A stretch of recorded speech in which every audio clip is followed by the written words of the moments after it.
In this video, I'm going to give a brief overview of the rise of ancient Rome, and then I'll be focusing in on what I believe to be the three main pillars of ancient Rome's downfall. The Roman Empire. Let me tell you, as a man, this is a topic that is never far from my mind. Although you may think you have an idea of how the Roman Empire either rose or fell, I'm going to assume that there's probably some holes in your knowledge. And today, my goal is to fill those holes. Your holes. Rome, like all good stories, started from humble beginnings. In the very early days, circa 753 BC, Rome was primarily an asylum city and just a stop in the trade route between the Etruscans to the north and the Greeks to the south. What do I mean by asylum city?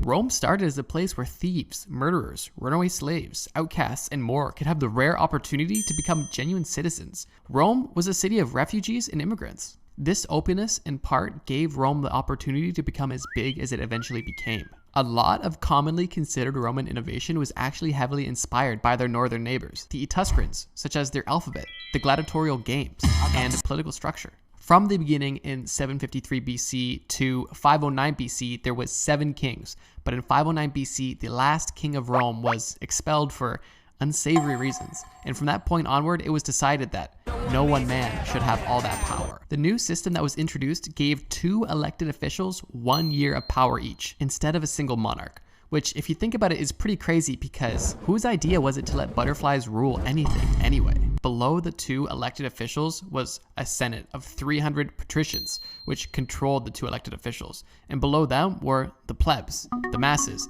essentially people just like the Senate, although they weren't born into the right family and therefore had no say. The plebs were mad about not having any real say in politics, and after 200 years of fighting, the Roman Republic was born. The plebs populated most of the army, so when the plebs weren't having their way, they'd threaten to emigrate and fight for other cities. Consistently over time, the Senate would begin submitting to their demands. Hey, if you don't give us any say in what goes on around here, we're gonna go fight for someone else. What do you want? I'll do anything. In 390 BC, Rome was almost entirely eliminated by a surprise attack, and although they survived the attack, this spooked them enough to trigger a serious military reform. The Roman legions were divided into multiple smaller groups known as manipula, allowing them to be more mobile and more efficient in battle. Over the next 200 years, the new military style was used to consistently expand and conquer. A 1,000 IQ play used by Rome was, instead of ruining the settlements they'd conquer, they would actually impose treaties of alliance with their newly conquered partners, which would allow them to fuel the Roman legions, allowing them to have a seemingly endless army. By 133 BC, there began to be a serious divide within the people of Rome as the wealth gap grew exponentially and the impoverished no longer had anything to lose. The Senate and the Roman people were no longer a unity. Some people did try to suggest offering free bread and public land to the impoverished, but these people were killed by the Senate. Hey, what if we give these people that can't afford to do anything, like a place to live and some food? It was about this time Julius Caesar came about, but for as famous as he was, his chapter in the book of ancient Rome was rather short.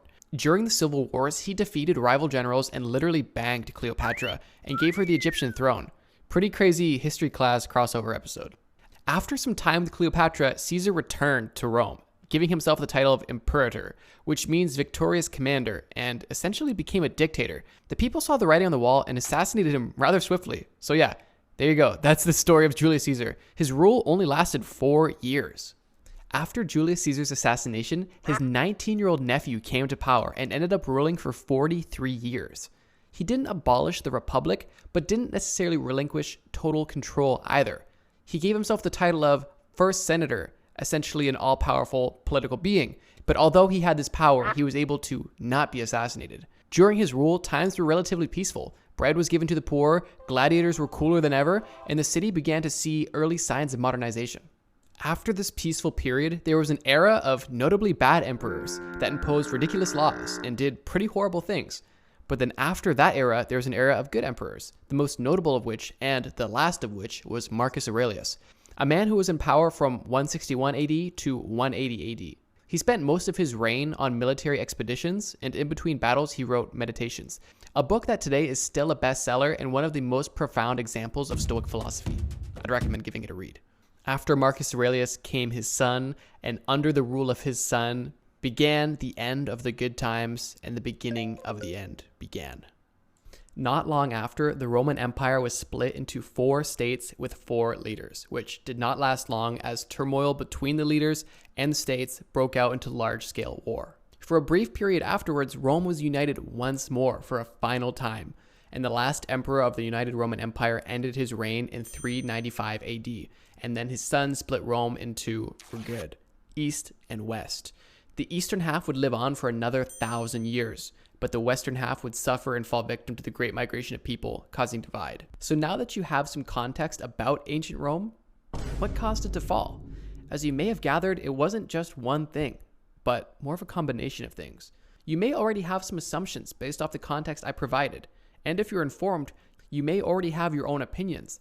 But what I'm about to describe are, in my opinion, the top 3 reasons why Rome ultimately fell. 1. Corruption and mismanagement. As you've probably noticed, it's not entirely impossible to believe that corruption was pretty common in the Roman Empire, and more specifically, all parts of ancient Rome. Ancient Rome went through multiple iterations of political structures, from monarchies, republics, to eventually empires, not to mention the sheer number of rulers in general.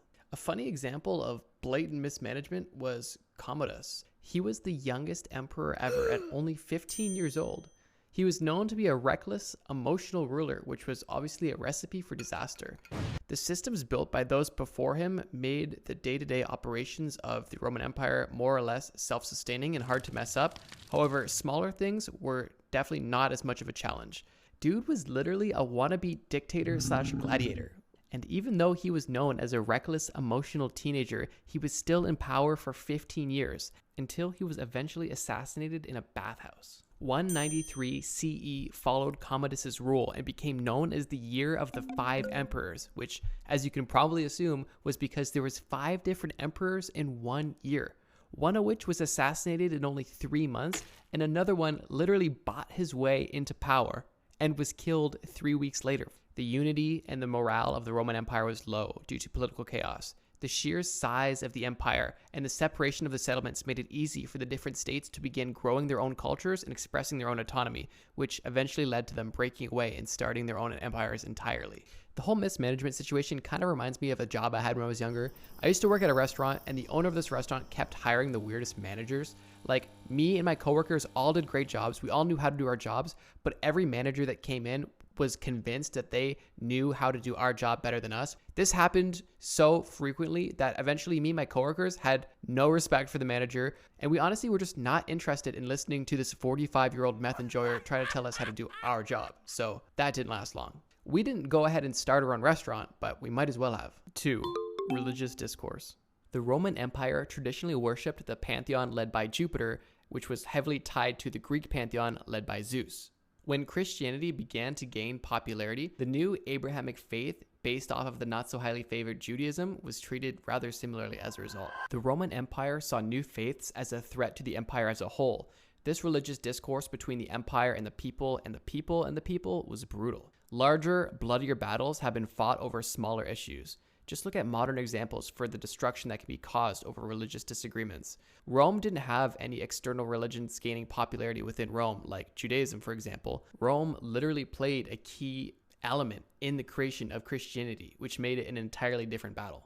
Now, obviously we know how the story ends, as Greek and Roman polytheistic religions are now referred to as mythology, yet Christianity is one of the most worshipped religions in the world. I feel like this is often more overlooked than it should be, or maybe I'm just looking too far into it, but I definitely feel like the transition of faith was the beginning of the transition out of the Roman Empire. Christianity was eventually mass adopted within the Roman Empire, and the church had massive power, although not everyone was totally on board. I feel like this has less to do with the fall of Rome itself, but at the time when Christianity was initially being introduced, Rome was already in chaos, and I feel like the introduction of this religious discourse on top of political discourse definitely poured more fuel on the fire. 3. Outside opposition. Reasons number 1 and 2 are not exclusive to the Roman Empire and appear in every civilization at some point, because at the end of the day, all political structures are just groups of people, and people are dumb. My third and final reason falls into this basket as well too, but I believe this reason to be the most major nail in the coffin, as reasons 1 and 2 alone would have been able to sustain the Roman Empire for much longer, but reason 3 could have easily wiped out the Roman Empire by itself, And with the Roman Empire being more vulnerable from the chaos caused by the corruption and religious discourse, I believe that this third reason is the most important factor in Rome's demise. Let's focus in on one group of outside opposition to Rome. The Huns were a nomadic people, consisting of some of the most ruthless warriors of the time. They had been living across Asia and Eastern Europe, and wherever they were, others weren't. They left a trail of terror wherever they went, to put it lightly.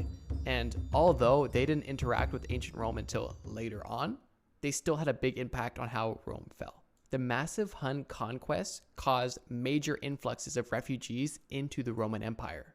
Now, like we originally mentioned, refugees are what helped build Rome originally, but unfortunately, this was not the same Rome, and these were not the same refugees.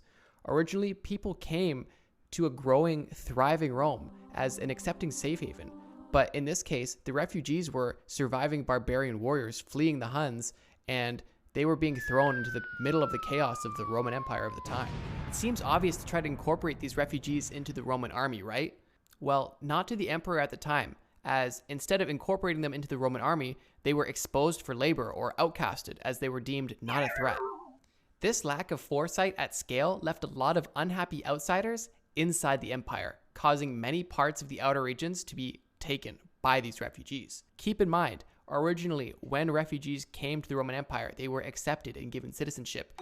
These refugees were not. They were not accepted, and they were not exiled for the most part. They were simply in a purgatory of sorts.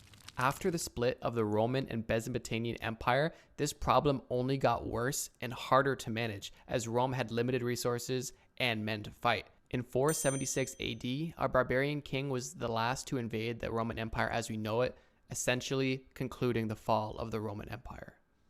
Although ancient Rome was no longer, to this day, the impact of ancient Rome and the Roman Empire is still very visible, mainly Christianity as a whole, which for the 1,000 years after the Roman Empire fell, still served primarily as the government across all of Europe. The Roman Empire had so much land to manage, too little funding for their army, too much chaos for sustainability, and too little progress for growth.